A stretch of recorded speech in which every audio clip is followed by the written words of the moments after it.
నమస్కారం న్యూస్ 24 తెలుగుకు స్వాగతం. నా పేరు శ్రీ సౌజన్య. వార్తలోని ముఖ్యాంశాలు చూద్దాం. అనకాపల్లి జిల్లా నర్సీపట్నం మున్సిపాలిటీ బలిఘట్టం గ్రామంలో ఎన్టీఆర్ 30వ వర్ధంతి సందర్భంగా 100 అడుగుల ఎన్టీఆర్ విగ్రహాన్ని ఆంధ్రప్రదేశ్ స్పీకర్ చింతకాయల అయ్యన్న పాత్రుడు ఆధ్వర్యంలో టీడీపీ ఎమ్మెల్యే బుచ్చయ్య చౌదరి చేతుల మీదుగా ఆవిష్కరించారు.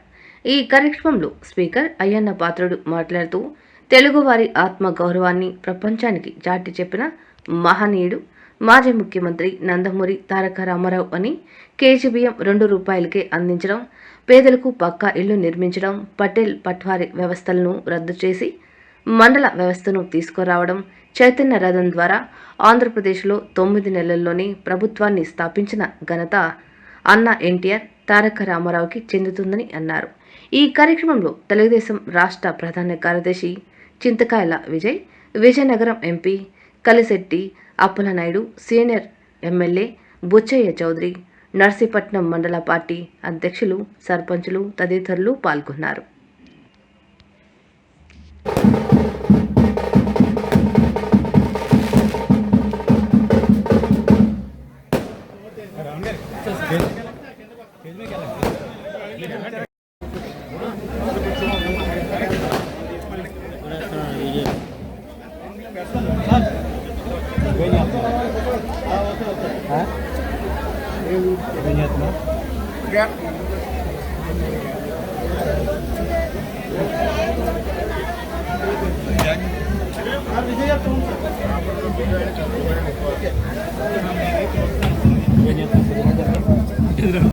వేదికను అలంకరించిన పెద్దలు సభాపతి చింతకాయల అయ్యన్న పాత్రుడు గారికి, మన కోసమని రాజమండ్రి నుంచి ఈరోజు ముఖ్యమైన టైం కేటాయించి ఇక్కడికి వచ్చేసిన ముఖ్య అతిథి బుచ్చయ్య చౌదరి గారికి, అలాగే కలిశెట్టి అప్పలనాయుడు గారు విజయనగరం ఎంపీ, ఆయన కూడా ఎంతోమందికి సుపరిచితులు. ఈరోజు వచ్చినందుకు ఆయనకి, ప్రణవ్ గోపాల్ గారికి, అలాగే మన జిల్లా అధ్యక్షులు తాతయ్య బాబు గారికి, వీళ్ళందరికీ, ఇక్కడ వేదికను అలంకరించిన పెద్దలకి, ఇక్కడ విచ్చేసిన అందరికీ, తెలుగుదేశం నికాసైన నిజాయితీ అయిన కార్యకర్తలందరికీ కూడా పేరు పేరున శిరసు వంచిన హృదయపూర్వక కృతజ్ఞతలు, నమస్కారాలు తెలుపుకుంటున్నాను.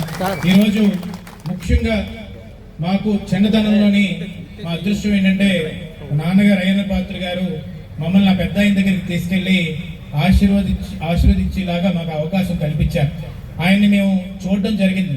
ఆ రోజు మాకు చిన్నతనంలో విలువ తెలియకపోవచ్చేమో కానీ ఆయన చూసి పెరిగి ఈరోజు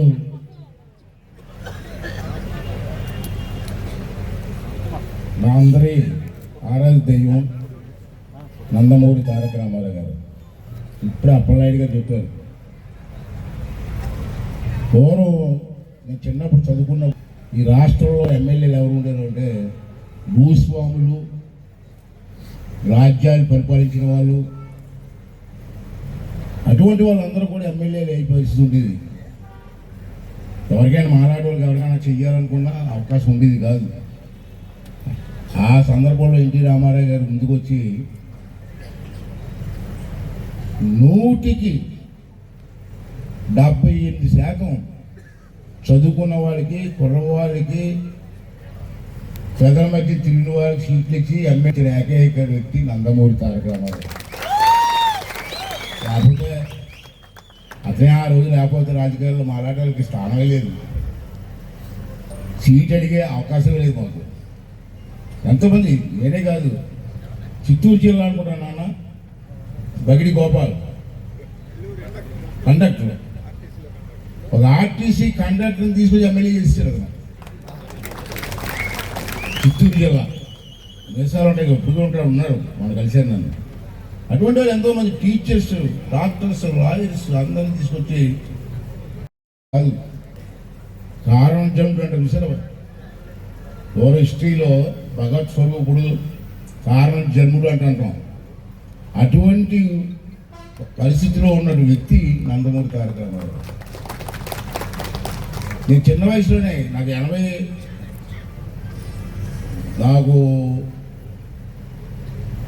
25 సంవత్సరాల్లోనే టికెట్ ఇచ్చాడు. అప్పటి నుంచి నేను అంత బాగా క్లోజ్ ఉచ్చి చౌదరి గారు కానీ నేను కానీ రోజుకి 2-3 గంటల రోజు 2-3 గంటలైనా అర్థం ఉండేవాళ్ళం రామారావు గారితో. ఆ అదృష్టం మాకు వచ్చింది. అతను మాట్లాడే తీరు కానీ, అతని స్వభావం కానీ, అతని ఆలోచనలు కానీ ఉంటే ఈ రోజుల్లో కూడా ఇటువంటి ఆలోచనలు వ్యక్తులు ఉన్నారని ఆశ్చర్యపోయారు. ఆ రోజుల్లో ఒక పద్ధతి అయిన వ్యక్తి, క్రమశిక్షణ గల వ్యక్తి, నీతి నిజాయితీకి నిలబడే వ్యక్తి ఎవరైనా ఉన్నారంటే నా దృష్టిలో నందమూరి తారక రామారావు తర్వాత ఎవరైనా వస్తారు. అటువంటి